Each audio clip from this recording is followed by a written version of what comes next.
JDU के पूर्व राष्ट्रीय अध्यक्ष और पूर्व केंद्रीय मंत्री आरसीपी सिंह आज भारतीय जनता पार्टी में शामिल हुए। आज दोपहर दिल्ली स्थित भाजपा कार्यालय में धर्मेंद्र प्रधान ने उन्हें पार्टी की सदस्यता दिलाई। भाजपा में शामिल होने के बाद आरसीपी सिंह ने पीएम नरेंद्र मोदी, गृह मंत्री अमित शाह और राष्ट्रीय अध्यक्ष जेपी नड्डा को धन्यवाद कहा। इसके बाद सीएम नीतीश कुमार पर जमकर हमला भी बोला। आरसीपी सिंह ने कहा कि नीतीश कुमार आजकल कह रहे हैं कि देश में कोई काम नहीं हो रहा है। मैं पूछता हूं कि देश में अगर कोई काम नहीं हो रहा तो भारत कैसे विश्व की 5वीं सबसे बड़ी अर्थव्यवस्था बन गया। जरा सोचिए कि देश कहां चला गया और बिहार अब भी कहां है। तंज कसते हुए आरसीपी सिंह ने कहा है कि वे केवल बड़ी बड़ी बातें करते हैं। वे ऐसे मुख्यमंत्री हैं जो 3 दिन में 3 अलग अलग राज्यों में गए। पहले दिन उड़ीसा, दूसरे दिन झारखंड और तीसरे दिन महाराष्ट्र में। आप विपक्षी एकता की बात करते हैं, लेकिन बिना नेता की कैसे विपक्षी एकता होगी। विपक्ष का तो कोई नेता ही नहीं। तो तस्वीरें आपके सामने। वहीं बीजेपी में शामिल होने के बाद जेडीयू के पूर्व अध्यक्ष आरसीपी सिंह ने न्यूज स्टेट से खास बातचीत भी की है। क्या कुछ कहा है आपको भी सुनाते हैं। जेडीयू के पूर्व राष्ट्रीय अध्यक्ष, पूर्व केंद्रीय मंत्री आरसीपी सिंह ने बीजेपी ज्वाइन कर लिया है। साथ में हम बात करते हैं।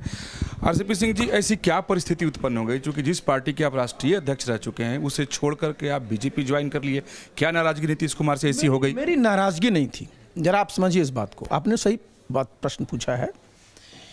ये यूपी का चुनाव था, आपका असेंबली का, इस चीज़ का जान लीजिए।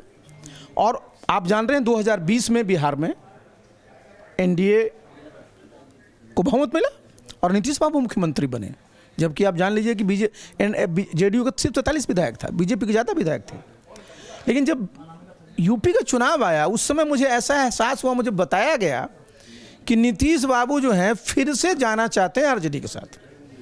तो हमने कहा साहब मैं तो नहीं जाऊंगा, ये बहुत गलत बात है। 2013 में भी आपने ही किया था, जनता ने वोट दिया किसके साथ काम करने के लिए। 2020 में भी जनता ने आपको काम दिया है, वोट दिया है 2025 तक बीजेपी के साथ काम करके बिहार को विकसित प्रदेश बनाने का। और आप फिर से वहीं जा रहे हैं जिनके खिलाफ राजनीति की है। तो मैं तो नहीं रहूँगा आपके साथ, मैंने स्पष्ट कर दिया था। क्योंकि देखिए जरा समझिए इस चीज़ को ना, कि भाई आप जनता के बीच में गए, क्या मांगने के लिए गए कि एनडीए को वोट दीजिए, उसके आप नेता रहे, और आप टर्न मार के कहाँ चले जाते हैं। तो हमारे टाइप का आदमी तो इसको बर्दाश्त नहीं कर सकता ना। नीतीश कुमार हो या जेडीयू के दूसरे नेताओं कहते हैं कि आपकी मिली भगत पहले से ही बीजेपी के साथ बड़ा बढ़िया है। देखिए नीतीश बाबू को तो ये शोभा भी नहीं देता जी।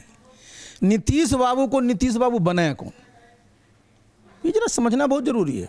बहुत गलतफहमियां लोगों को है। आखिर जब वो केंद्र में मंत्री रहे, रेल मंत्री, कौन थे प्रधानमंत्री, किस पार्टी के यहाँ बहुमत में सरकार थी, सरफेस ट्रांसपोर्ट मिनिस्टर रहे, एग्रीकल्चर मिनिस्टर रहे। बिहार में उनको मुख्यमंत्री का नाम कौन प्रस्तावित किया?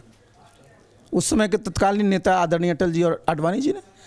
इतने वर्षों तक मुख्यमंत्री रहे, तो इतने वर्ष तक केंद्र में मंत्री, राज्य में मुख्यमंत्री, तो वो तो बीजेपी के नहीं हुए। हम 1 साल उन्हीं के सहमति से मंत्री बने, तो कह रहे हैं कि बीजेपी के साथ ये लगे रहे। चुनौती देंगे आप नीतीश कुमार को आने वाले चुनाव? हमसे क्या चुनौती लेंगे? अब उनका तो एज भी हो गया है ना, अब क्या चुनौती लेंगे? अब क्या चुनौती लेंगे? वो चुनौती का समय खत्म हो गया। इज्जत से रिटायर कर लूँ ज़्यादा अच्छा है।